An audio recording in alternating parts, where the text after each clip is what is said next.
कैसे हैं मेरे दोस्तों। गाजिया कुत्ता के पिछले सारे एपिसोड्स के लिंक आपको डिस्क्रिप्शन में मिल जाएगी, आप वहां से देख सकते हैं।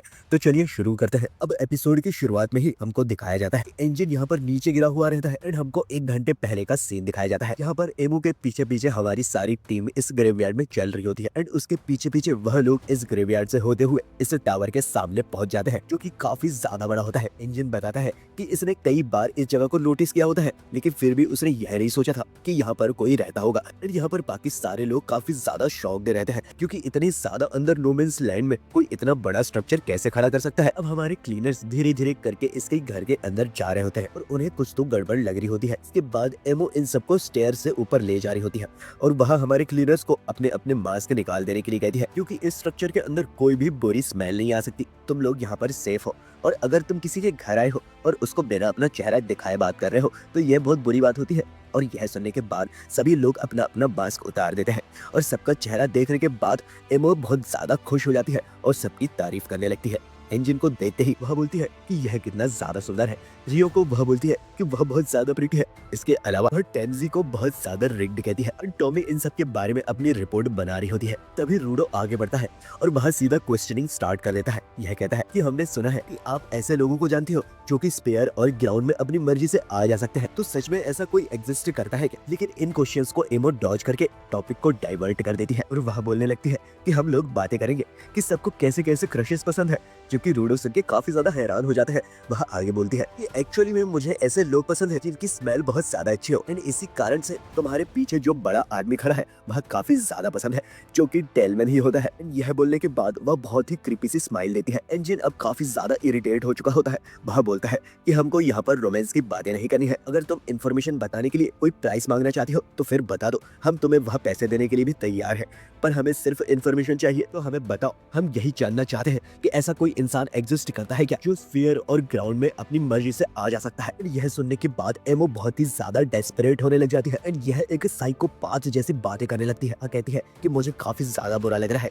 तुम लोग एमो से बात करने नहीं आए हो, सिर्फ और सिर्फ उसका मजाक उड़ाने के लिए आए हो और उससे इन्फॉर्मेशन निकालने के लिए आए हो। एंड इंजन कंडीशन को देखते हुए सिचुएशन को संभालने की कोशिश करता है। वह कहता है चलो ठीक है, मैं तुमको बता देता हूँ कि अगर तुम सच में जानना चाहती हो तो मैं कहता हूँ कि मुझे तुम जैसी लड़कियों में काफी ज्यादा इंटरेस्ट है। जो सुनने के बाद यह काफी ज्यादा ट्रिगर्ड हो जाती है। कहती है कि मुझे तुम जैसे मर्द बिल्कुल भी पसंद नहीं है। वह अपने वाइटल इंस्ट्रूमेंट को यूज करने लग जाती है, जो कि उसके जूते होते हैं। एंड रूडो यह नोटिस कर लेता है कि उसके जूतों पर भी वही सिंबल बना है जो कि उसके ग्लव्स पे बना है। एंड इसी बीच टेलमैन इंजन पर अपनी गन का यूज करके उसे निपटा देता है। रूडो यह देखकर काफी ज्यादा शॉक्ड रह जाता है। बाकी सब लोग पूछने लगते हैं कि टेलमैन तुम ऐसा क्यों कर रहे हो। वही रूडो अभी भी पूछ रहा होता है कि हम दोनों के बूट्स और ग्लव्स पे सेम मार्क्स कैसे हैं, तुम भी एक गिवर हो क्या। यह बिल्कुल भी रिप्लाई नहीं देती और फिर से बात करने लग जाती है रोमांस के बारे में। और यह सुनकर सारे लोग वहां पर बहुत ज्यादा शॉक्ड रह जाते हैं।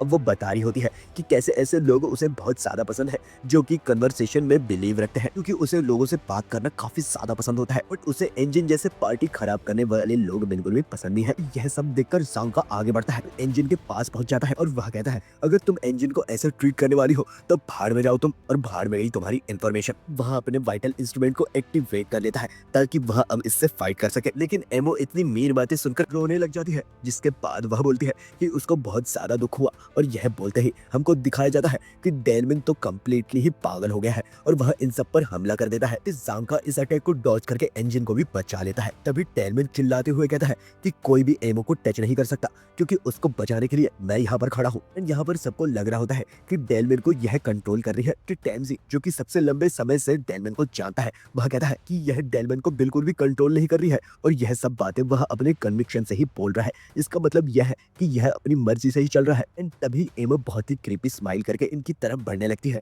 और इनको बताती है कि यह बहुत ही लंबे समय से मेरा बड़ा फैन है, यह मेरे लिए तुम सबको जान से भी मार सकता है। तभी टेलमैन अपने होस पाइप को निकालता है और उसको अपनी पावर में कन्वर्ट करने लग जाता है। फिर वह अपने वाइटल इंस्ट्रूमेंट यानी कि ओक की नारे को कम्प्लीटली अवेकन कर देता है। एंड यहाँ पर रूडो बहुत ही ज्यादा मेंटली डिप्रेशन में हो जाता है, क्योंकि उसे लग रहा होता है कि वह जहाँ पर भी जाता है वहाँ कुछ ना कुछ गड़बड़ी हो जाती है। तभी एमो इन्हें बताती है कि तुम्हारे बीच में मेरा एक और फैन है। जो सुनकर सभी हैरान हो जाते हैं एंड यहाँ पर रूडो कम्प्लीटली इनसेन हो जाता है। वो अपनी मेमोरीज में अपने नॉस्टैल्जिया में जी रहा होता है। उसको लग रहा होता है इस स्फीयर्स के कार्ड उसे कम्प्लीटली घेरे हुए हैं एंड आज उसे मार दिया जाएगा। एंड यहाँ पर टेंसी किसी तरीके से रूडो को बचाने में कामयाब हो जाता है। फिर यह हमें डेलमिन के वाइटल इंस्ट्रूमेंट की पावर को समझाता है। यह बताता है यह बंदा अपने वाइटल इंस्ट्रूमेंट को इस डिजायर से यूज करता है कि जब यह प्लांट से पानी डालेगा तो फिर यह बड़े होंगे और बहुत स्ट्रांग होंगे। इसी कारण से जिस भी आइटम को यह अपने वाटर से हिट करता है उसके अंदर लिक्विड मटेरियल यह कंट्रोल कर सकता है और यह पानी घटा बढ़ा भी सकता है, जिसके कारण से अगर बहुत ज्यादा पानी हो जाए तो यह उसे किसी बैलून की तरफ फोड़ सकता है, जो कि बहुत ही ज्यादा खतरनाक बात है। इसके अलावा यह अपने नोजल से इसके डिफरेंट सेटिंग्स को भी कर सकता है। इसने डेफिनेटली साइलेंट वेरिएंट वाली सेटिंग को ही यूज किया था इंजन के ऊपर। तभी रियो को कोई आइडिया आता है और वह आगे बढ़ने लग जाती है। रियो के माइंड में एक डाउट होता है कि इनकी टीम में कोई ना कोई एक ऐसा बंदा है जो इन्हें धोखा देने वाला है एंड इसी कारण से वह पहले एक्ट करना चाहती है। पर वंस अगेन इससे पहले कि वह कुछ एक्ट कर पाती डेलमिन उस पर अटैक कर देता है एंड यह पिन डाउन हो जाती है। एंड एमो इस सिचुएशन को बहुत ज्यादा एंजॉय कर रही होती है। कहती है कि तुम लोग डिसाइड नहीं कर पा रहे हो कि कौन तुम्हारी तरफ है और कौन मेरी तरफ। वह फिर से रोमांस और क्रशेस के बारे में बात करना स्टार्ट कर देती है। वहीं दूसरी तरफ रूडो अभी भी कम्प्लीटली पागल हो रखा है। वह सोच रहा होता है कि अभी तो वह ग्राउंड पे था तो वह स्फीयर पे कैसे पहुंच गया, क्योंकि उसके अगल बगल सब स्फीयर के लोग ही दिख रहे होते हैं। एंड तभी उसको बहुत ही फेमिलियर सी स्मेल आने लग जाती है जो कि उसे एक नॉस्टैल्जिक फील दे रहे होते हैं। इसके बाद हमको एमो की पावर के बारे में एक्सप्लेन किया जाता है। यह बताती है कि बेसिकली हम लोगों के लिए मेमोरीज कुछ फ्रेगमेंट्स होते हैं, पिक्चर्स के या फिर इमेजेस के या फिर कोई वीडियो का, और एक्चुअली में एमो के लिए वह एक स्माइल है। वह अपने वाइटल इंस्ट्रूमेंट से स्माइल को क्रिएट कर सकती है जो कि आपको अपनी बेस्ट मेमोरीज एंड अपने लव्ड वंस की याद दिलाने लग जाती है और इन्हीं मेमोरीज की मदद से वह उनके लव्ड वंस को रिप्लेस कर देती है। एंड जो अर्ज आपको अपने लव्ड वंस को बचाने के लिए होती है वह अब आपको एमो के लिए होने लग जाती है और सब उसे बचाने के लिए आगे बढ़ने लग जाते हैं। यहाँ पर रूडो को चीवा दिखाई देने लग जाती है एंड ऑब्वियसली रूडो चीवा से बहुत ज्यादा प्यार करता है। एंड अब यहाँ पर सांका और टेंसी को इसके प्लान के बारे में समझ में आ जाता है। वह दोनों मास्क को पहन लेते हैं एंड इससे फाइट करने के लिए रेडी हो जाते हैं। अब यहाँ पर रूडो को यह लगता है कि चीवा को स्फीयर्स के गार्ड परेशान कर रहे हैं,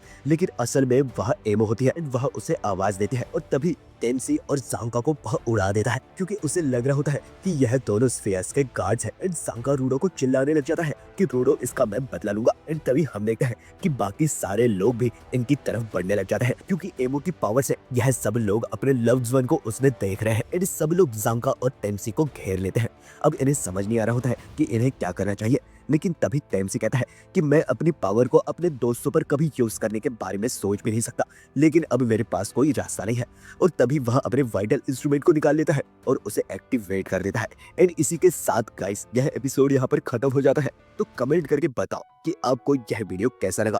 अगर वीडियो पसंद आया हो तो एक लाइक जरूर करिएगा और वीडियो को सब्सक्राइब करना तो बिल्कुल भी ना भूलिएगा, ताकि नेक्स्ट एपिसोड जब भी आए आप उसे तुरंत देख सको।